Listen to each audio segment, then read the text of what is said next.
सुप्रभात बच्चों, आज हम आपको सुमेधा से पाठ 3 पढ़ाएंगे। पाठ का नाम है बुराई में अच्छाई, शिक्षाप्रद कहानी। ये एक कहानी है, कहानी का नाम है बुराई में अच्छाई। प्रतिध्वनि: एक सकारात्मक सोच से आप असंभव कार्य भी कर सकते हैं।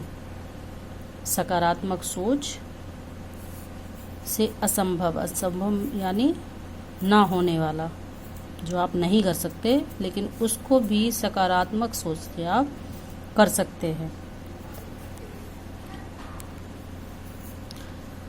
तो अपनी पॉजिटिव जो थिंकिंग है, उससे आप असंभव यानी कभी ना हो सकने वाला कार्य भी आप कर सकते हैं। बहुत समय पहले की बात है, गर्मियों के दिनों में एक शिष्य अपने गुरु से सप्ताह भर की छुट्टी लेकर अपने गांव जा रहा था। यहाँ पर देखिए, ये शिष्य है, यहाँ एक गुरुजी हैं, ये शिष्य बैठा हुआ है। तब गांव पैदल ही जाना पड़ता था। जाते समय रास्ते में उसे एक कुआं दिखाई दिया। शिष्य प्यासा था, इसलिए उसने कुएं से पानी निकाला और अपना गला तर किया। तर यानी गीला। शिष्य को अद्भुत तृप्ति मिली। शिष्य माने, शिष्य को आप चेला कह सकते हैं, शागिर्द कह सकते हैं, और इंग्लिश में स्टूडेंट। अद्भुत तृप्ति मिली। अद्भुत तृप्ति मतलब आश्चर्यचकित कर देने वाली, क्योंकि कुएं का जल बेहद मीठा और ठंडा था। शिष्य ने सोचा, ठंडा यानी शीतल। शिष्य ने सोचा, क्यों ना यहाँ का जल गुरुजी के लिए भी ले चलूं। उसने अपनी मशक भरी। मशक यानी पुराने समय में एक चमड़े का थैला टाइप में बनाया जाता था। एक चमड़े का थैला होता था जिसमें लोग पानी भरकर एक जगह से दूसरी जगह ले जाया करते थे। जिस तरीके से मिट्टी की भी एक दबकी बनाई जाती थी और फिर सुराही हो गई, इसी तरीके से मशक भी एक पानी भरने का थैला था जो चमड़े से बनाया जाता था। और वापस आश्रम की ओर चल पड़ा।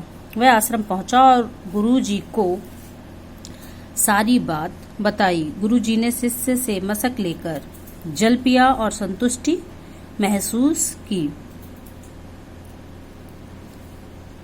उन्होंने शिष्य से कहा, वाकई ये जल तो गंगा जल के समान है। गुरुजी से इस तरह की प्रशंसा सुनकर, प्रशंसा यानी बड़ाई, तारीफ सुनकर क्या हुआ, शिष्य को खुशी हुई। गुरुजी से आज्ञा लेकर वह अपने गांव चला गया।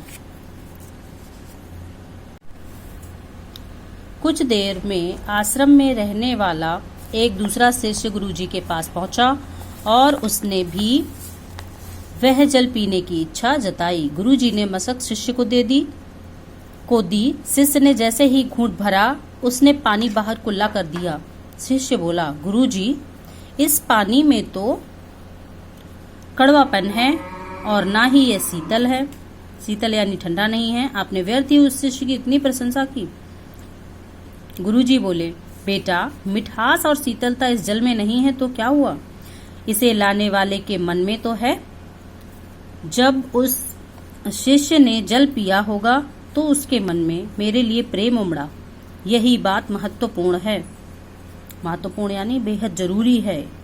मुझे भी इस मशक का जल तुम्हारी तरह ठीक नहीं लगा, पर मैं यह कहकर उसका मन दुखी करना नहीं चाहता था। हो सकता है जब वह जल मशक में उसने भरा हो तब वह शीतल हो, और मशक के साफ ना होने पर यहाँ तक आते आते यह जल वैसा नहीं रहा। पर इससे लाने वाले के मन का प्रेम तो कम नहीं होता है ना। इस कहानी को पढ़ने के बाद जो हमें समझ में आया, जो हमें शिक्षा मिली, दूसरों के मन को दुखी करने वाली बातों को टाला जा सकता है और हर बुराई में अच्छाई खोजी जा सकती है। शब्दार्थ। अभ्यास कार्य देखिए, ये तो प्रश्नोत्तर है, आपको नोटबुक में करना है। रिक्त स्थानों को सही शब्द से भरिए। का गर्मियों के दिनों में एक शिष्य अपने गांव जा रहा था। गांव जा रहा था। खा नंबर, शिष्य को कुएं के जल से अद्भुत तृप्ति मिली। गा नंबर, गुरुजी को जल गंगा जल के समान लगा। गंगा जल इसमें भर दिया रिक्त स्थान में। घा नंबर पर, मिठास और शीतलता इस जल में नहीं है तो क्या हुआ, इसे लाने वाले के मन में तो है। इस तरीके से आपके रिक्त स्थान पूरे हो गए। नेक्स्ट नंबर 3, सही उत्तर पर सही का निशान लगाइए। शिष्य, शिष्य कब छुट्टी में घर वापस घर जा रहा था, सर्दियों में, बारिश में या गर्मियों में। जो सही है उस पर सही का निशान लगाना है। ठीक है। खा नंबर, शिष्य ने सोचा कि क्यों का निशान लगाना है। ठीक है। खा नंबर, शिष्य ने सोचा कि क्यों ना यह जल मैं के लिए ले चलूं। किसके लिए, मित्रों के लिए, परिवार के लिए या गुरुजी के लिए। उस पर हमने टिक लगाया है, गुरुजी के लिए। गा, दूसरों के मन को दुखी करने वाली बातों को बोल देना चाहिए, नहीं बोलना चाहिए या फिर पढ़ना चाहिए। नहीं बोलना चाहिए, जो बातें दूसरों को दुखी करे वो बातें हमें नहीं बोलनी चाहिए।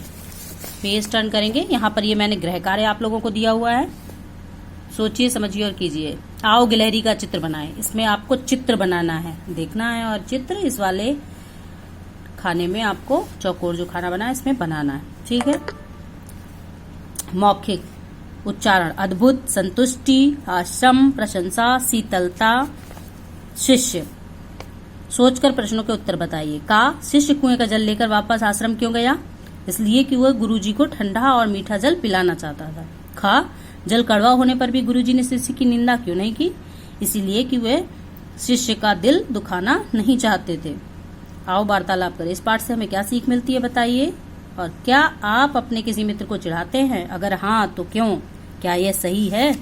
बिल्कुल सही नहीं है। और इस पर अपने 5 वाक्य अपनी नोटबुक में जरूर लिखें, मैंने होमवर्क में दे दिया है। गृह कार्य, किसी के मन को दुखी नहीं करना चाहिए, इस पर विचार विमर्श कीजिए। यहाँ पर ये मैंने आपको पढ़ने के लिए दिया है, आप घर में इसको यहाँ से लेकर यहाँ तक पूरा पढ़ेंगे और समझेंगे। ओके, पार्ट 3 समाप्त।